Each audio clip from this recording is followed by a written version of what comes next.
Turmeric या हल्दी, इसको टेरेस पर लगाना बहुत आसान रहता है। मई जून का जो मंथ रहता है, वैसे तो अप्रैल सही रहता है इसको लगाने का टाइम।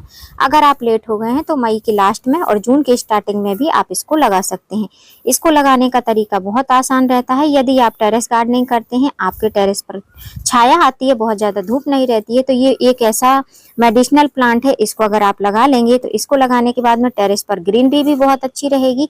चिड़ियों के लिए बारिश में घोंसला बनाने में भी बहुत आसानी रहेगी। इनके पत्तों पर बहुत आसानी से चिड़ियां जो गौरैया रहती हैं वो घोंसला बनाती हैं। अगर आप चाहते हैं ऑर्गेनिक हल्दी आपको मिल पाए, आपके टेरेस गार्डन से किचन तक पहुंच पाए, तो इसके लिए भी बहुत आसानी हो सकती है। एक पौधे से आप लगभग 250 से 300 ग्राम हल्दी हार्वेस्ट कर सकते हैं।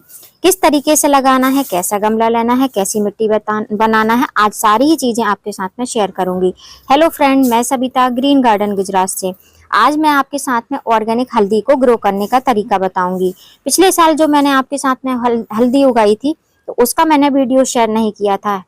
मैंने आपके साथ में डायरेक्ट इसका अपडेट दिखाया था कि कितनी बड़ी बड़ी हो गई, और उसमें फर्टिलाइजर देकर दिखाया था। हल्दी एक ऐसी फसल है जिसको आप 1 से 2 बार फर्टिलाइजर दे देंगे तो बहुत आसानी से आपके गार्डन में ग्रो हो जाती है और बहुत अच्छी बम्पर हार्वेस्टिंग देती है।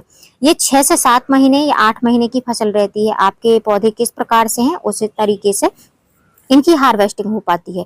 इनको पानी बहुत ज्यादा नहीं चाहिए रहता है, मिट्टी अच्छी चाहिए रहती है। गमला आप कैसा भी यूज कर सकते हैं, बहुत गहरा और बड़ा गमला की जरूरत नहीं रहती है। छोटे छोटे गमलों में भी इनकी हार्वेस्टिंग हो जाती है।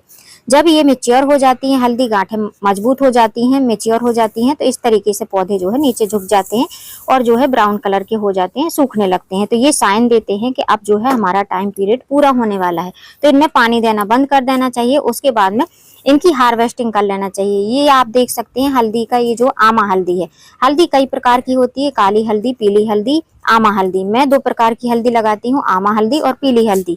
तो अभी आप देख सकते हैं इसमें बहुत अच्छी सी हार्वेस्टिंग मिली थी, जिसका हार्वेस्टिंग का वीडियो मैंने आपके साथ में शेयर किया था। ये जो राइजोम देख रहे हैं आप सूखे सूखे से, ये वही बीज है जिनसे मैंने इतनी सारी हार्वेस्टिंग ली है। तो वो भी आपको मिल जाते हैं और साथों साथ एक्स्ट्रा हल्दी भी आपको मिल जाती है। अभी भी देर नहीं हुई है, अगर आप हल्दी लगाना चाहते हैं तो मार्केट में जाइए, हल्दी के राइजोम खरीदिए, उसके बाद में आप इसको मिट्टी में दबा दीजिए, अपने आप ही अंकुरण हो जाएगा। यदि आपकी हल्दी की गांठ में अंकुरण नहीं हुआ है तो कोई प्रॉब्लम नहीं है, जैसे ही बारिश का पानी पड़ेगा उनमें धीमे धीमे से अंकुरण होने लगेगा। उसके पहले जो है मई खत्म होते होते जून के स्टार्टिंग फर्स्ट वीक में आपको हल्दी को मिट्टी में दबा देना है।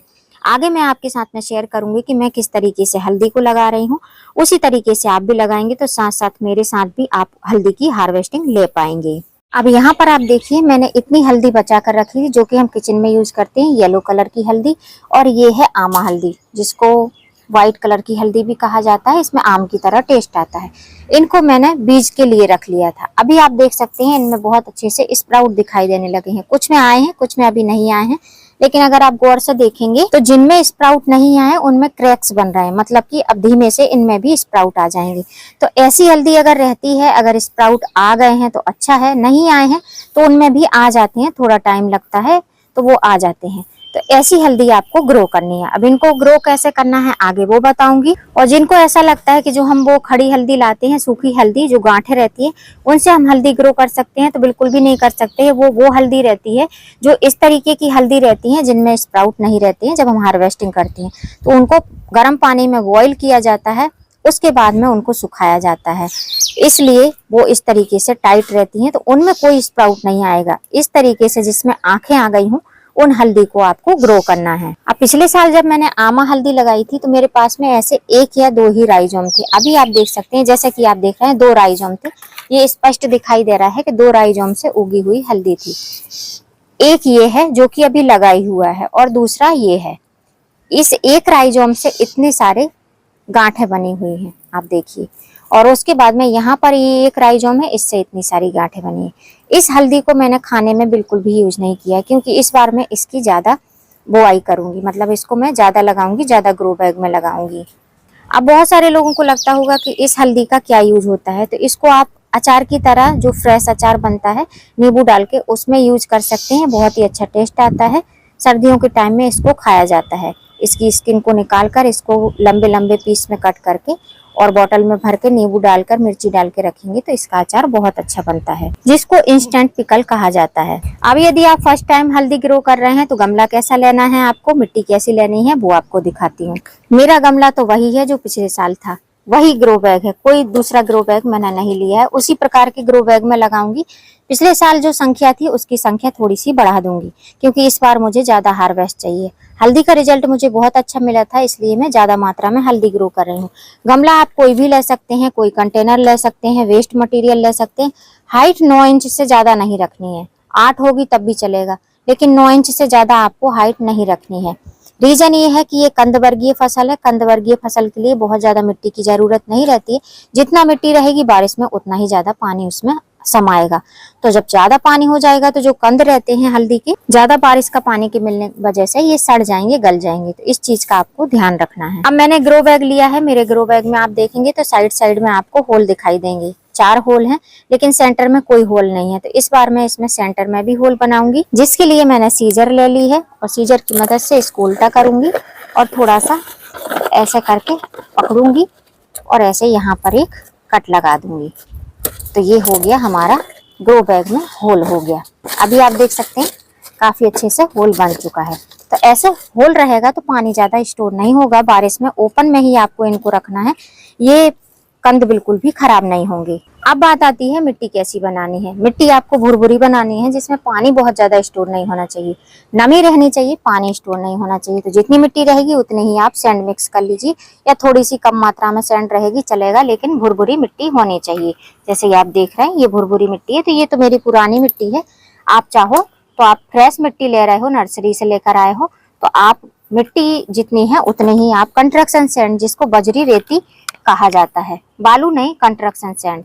तो मेरी मिट्टी में कंपोस्ट भी ऐड रहता है, क्योंकि मैं नीचे कोई भी पॉट भरती हूँ तो नीचे वेस्ट डाल देती हूँ, कोई भी प्रकार का वेस्ट हो, किचन वेस्ट हो, गार्डन वेस्ट हो, तो जिसके कारण से आप देख रहे हैं ऐसी भुरभुरी मिट्टी हो जाती है। तो ऐसा आप भी कर सकते हैं। तो बस इतना ही करना है, जितनी मिट्टी उतनी सैंड। आप मेजरमेंट यही रखिए, और जो सैंड रहेगी वो बहुत ज्यादा छनी हुई नहीं रहनी चाहिए, एकदम बारीक नहीं रहनी चाहिए। मिक्स सैंड रहेगी तो आपके जो मिट्टी का ड्रेनेज हो रहेगा वो बहुत अच्छा रहेगा। अब ये 9 इंच का ग्रो बैग है। क्या इस 9 इंच के ग्रो बैग को हम सारी मिट्टी से ही भर देंगे? तो बिल्कुल भी नहीं, क्योंकि टेरेस पर एक ही पौधे नहीं लगे रहते हैं, बहुत तरीके के पौधे रहते हैं, जिसके कारण से वेट काफी हो जाता है। और मैं हल्दी के काफी सारे ग्रो बैग रखने वाली हूँ। मेरे ख्याल से 15 से 20 ग्रो बैग इस बार मेरे पास में रहेंगे 9-9 इंच के हल्दी के लिए और आमा हल्दी के लिए। तो इसके लिए जब मैं मिट्टी तैयार करूंगी उसके पहले नीचे का जो वेस्ट है उसको मैं वेस्ट से भरूंगी। यदि आपका 8 इंच का ग्रो बैग है या पॉट है, उसकी डेप्थ कम है, तो आप जो है उसको मिट्टी से भी फिल कर सकते हैं, नीचे ड्रेनेज होल को कवर कर सकते हैं। मैं इस ग्रो बैग को भरने के लिए सबसे पहले जो हमारे गार्डन का वेस्ट है, जो घास फूस वगैरह है जिसको लोग फेंक देते हैं, मैं इसको फेंकती नहीं हूँ, मैं इस तरीके से इसको भर देती हूँ। तो इसको हम इसमें इस तरीके से फिल कर देंगे। तो ये देखिए यहाँ पर मैंने इस घास फूस को, जो सूखा और हरा दोनों वेस्ट है, इसको मैंने इसमें भर दिया है। उसके बाद में यहाँ पर आप देख रहे हैं ये केले के पत्ते थे जिनको मैंने छोटा छोटा कट कर लिया है, तो इसके भी थोड़े से पीस ऐसे डाल दूंगी और इसको भी इसमें डालूंगी। ये सारा वेस्ट जो है जब जैसे ही मिट्टी ऊपर जाएगी तो धीमे धीमे से डिकम्पोज होगा और ये नीचे दब जाएगा, तो मिट्टी भी नीचे जाएगी। इसलिए अगर आप चाहते हैं कि नीचे कंपोस्ट भी बनता रहे, मिट्टी आपकी बहुत अच्छी रहे और बाद में ये न्यूट्रिशन देता भी रहेगा, तो आप इसको हाफ पार्ट तक इससे भर सकते हैं। अभी देखने में आपको हाफ जो ग्रो बैग है इससे भरा हुआ दिखाई दे रहा है। अब इसके बाद में हमको जो हमने सॉइल मिक्स बनाया है, जो ये सैंड और सॉइल का मिक्स है, यही सॉइल मिक्स है। हल्दी के लिए कोई स्पेशल सॉइल मिक्स नहीं रहता है। जैसे जैसे उसके कंद बड़े होने लगते हैं, मतलब स्प्राउट निकलने लगता है, उसके बाद में 1-2 बार लगभग उस पर मिट्टी चढ़ानी पड़ती है और 1-2 बार उसमें खाद देनी पड़ती है। इससे ज्यादा आपको कुछ भी नहीं करना रहता है। तो मैं जब जैसा लगाती हूँ वैसा दिखा रही हूँ। ये हमारा मिक्स सैंड और सॉइल का मिक्स है, यही हमारा सॉइल मिक्स है। अब इस मिट्टी को मैं इस ग्रो बैग में भरूंगी। ग्रो बैग जब भी भरना है तो साइड साइड से अच्छे से फिल करना है, फिंगर लगा लगा के फिल करना है, जिससे कि ये टेढ़ा मेढ़ा ना रहे, एकदम सेफ में रहे। अब यहाँ पर देखिए ग्रो बैग अच्छी तरीके से भर लिया है। अब हमको राइजोम को लगाना किस तरीके से है, अब यहाँ पर देखिए ये जो पूरा राइजोम का पूरा जो जोड़ी है, इसको आपको ऐसा नहीं रखना है। लगाना कैसे है कि अगर अंकुरित है तो बहुत अच्छी बात है, अंकुरित नहीं है तो कोई बात नहीं है, आप बगैर अंकुरित वाला भी लगा सकते हैं। जैसे कि मैं ये 2 राइजोम निकाल रही हूँ, इस तरीके से आपको निकाल लेना है। अब बहुत सारे लोगों को लगेगा कि यह इसको अगर आप मिट्टी में दबाओगे तो फंगस लग जाएगा। कोई फंगस नहीं लगेगा क्योंकि मिट्टी एकदम सूखी हुई है और दूसरी बात धूप है, तो इसमें कोई प्रकार का फंगस नहीं लगता है। ये देखिए दोनों ही इस तरीके से हैं। अगर 9 इंच का ग्रो बैग है आपका तो 2 राइजोम से ज़्यादा आपको नहीं लगाना है। इससे ज़्यादा अगर आप लगाएंगे तो बहुत ज़्यादा कंजस्टेड हो जाएगा और जब एक टाइम बाद जब इसमें मिट्टी चढ़ाने की बात आएगी, थोड़ी सी साइड से गुड़ाई करने की बात आएगी, तो इसमें कहीं भी स्पेस नहीं रहेगा, मतलब आप इसमें कुछ कर ही नहीं सकते हैं। और ये जो ऐसी फसल है ना कि इसको फास्फोरस रिच फर्टिलाइजर बहुत पसंद आता है, तो इसमें आप फास्फोरस रिच फर्टिलाइजर देंगे कैसे? आप लिक्विड फॉर्म में उतना ज़्यादा दे नहीं पाएंगे, मिट्टी चढ़ा नहीं पाएंगे। जब मिट्टी नहीं चढ़ा पाएंगे तो पौधे खाली बड़े होंगे, कंद डेवलप नहीं हो जाएंगे। ये हल्दी के कंद को बड़ा करने का एक ही मूल मंत्र है कि मिट्टी चढ़ाना पड़ेगा। एक टाइम बाद जब मिट्टी चढ़ानी पड़ती है तो स्पेस होना चाहिए, इसलिए आपको 9 इंच के गमले में या तो फिर बहुत फैलासा गमला लीजिए जिसमें आप कई सारे राइजोम्स लगा सकते हैं दूर दूर पर, और मिट्टी को फिर टाइम आने पर चढ़ा सकते हैं। तो ये चीज़ आपको करना है। तो मैं क्या कर रही हूँ कि ग्रो बैग को इस तरीके से लूँगी और ऐसे होल करूँगी। अब आप चाहो तो इसमें फर्टिलाइजर दे सकते हो, आप चाहो तो नहीं भी दे सकते हो। मैं एक फर्टिलाइजर देने जा रही हूँ जो आप चाहो तो दे सकते हो, वो है ये नीम खली। नीम खली पाउडर एंटीसेप्टिक भी रहता है और फंगस का भी काम करता है और साथ साथ फर्टिलाइजर का भी काम करता है। तो अभी हमारे हल्दी के राइजोम को किसी प्रकार के फर्टिलाइजर की जरूरत नहीं है, लेकिन पौधे में फंगस ना लगे इसके लिए हम डाल दे रहे हैं, चींटियां वगैरह ना हो मिट्टी में, इसलिए हम इसको डाल दे रहे हैं। इतना करने के बाद में ये जो दोनों गांठें हैं, इन दोनों गांठों को हम थोड़े थोड़े स्पेस पे ऐसे रखना है। ये जो ऊपर के साइड में इसमें अंकुरण हो रहा है तो इसको ऊपर के साइड ही रखना है, इसका फेस इस तरीके से रखना है जैसे कि मैं रख रही हूँ। अब ये देख रहे हैं यहाँ पर अंकुरित होगा और अगर होना होगा तो यहाँ से भी निकल आएगा स्प्राउट। तो इसको इस तरीके से रख दे रहे हैं और मिट्टी को बस खाली हमको ऐसे ढक देना है। बहुत ज्यादा नहीं ढकना है, बस ढक देना है। इतना ढकना है कि उसमें हवा आवागमन होती रहे, बस इस तरीके से इसको हमको ढक कर रखना है। आप सबसे जरूरी बात भी, डेली डेली सावरिंग करूंगी लेकिन फुल वाटरिंग नहीं करूंगी। रीजन बता देती हूँ कि ये कोई पौधा नहीं है जिसकी जड़ें नीचे हैं, तो इसको हमको फुल अच्छी तरीके से वाटरिंग करना पड़ेगा, नहीं तो रूट सड़ जाएंगी या रूट सूख जाएंगी। ऐसा कुछ भी नहीं है। ये एक कंदवर्गीय फसल है जिसको हम तैयार कर रहे हैं, स्टार्टिंग स्टेज है, तो बस इसमें ऊपर नमी रहनी चाहिए, नीचे कोई भी पानी की अभी जरूरत नहीं है। जब इसमें ऊपर थोड़ी थोड़ी नमी डेली डेली मिलती रहेगी, बस जैसे अपने स्प्रे बॉटल से स्प्रे कर देते हैं उसी तरीके से, जब इसके फुटाव ऊपर दिखाई देने लगेंगे तब हमको इसमें धीमे धीमे वाटरिंग थोड़ी सी बढ़ानी पड़ेगी। जैसे कि अभी मैं आपको इसमें वाटरिंग करके दिखाती हूँ। अभी आपको ऐसे पानी देना है, ऐसे हाथ में पानी लेना है और इस तरीके से पानी देना है। मिट्टी अगर आप मेरी तरीके से बनाएंगे तो इसमें पानी बारिश में बिल्कुल भी नहीं रुकेगा, बस इतना ही आपको इसमें नमी रखना है। अगर आप ऐसे मग से पानी दे रहे हैं तो हाफ मग के करीब आपको इसमें डेली पानी देना है। मिट्टी ऊपर से सूखी दिखाई दे तभी आपको इसमें पानी देना है, अन्यथा इसमें आपको पानी नहीं देना है। अब बात आती है तो इस गमले को रखना कहाँ है, तो इसको आपको ओपन टेरेस में ही रखना है। मतलब कि आप चाहो तो ओपन में रखो, मैं तो ओपन में ही रखती हूँ क्योंकि विशेष कोई शेड नहीं है मेरे पास में, तो मैं इसको ओपन में ही रखूंगी। आपके पास में कोई शेड है तो आप ऐसी जगह पर रखिए जिससे सुबह 7 बजे से 12-1 बजे तक की धूप लगनी चाहिए और जो दोपहर की हाश धूप रहती है वो नहीं लगनी चाहिए। तो ऐसी जगह आप इसको रख सकते हैं। मेरा जो पॉट है ये पूरे टाइम तक धूप में ही रहेगा, ऐसी जगह पर मैं इसको रखूंगी।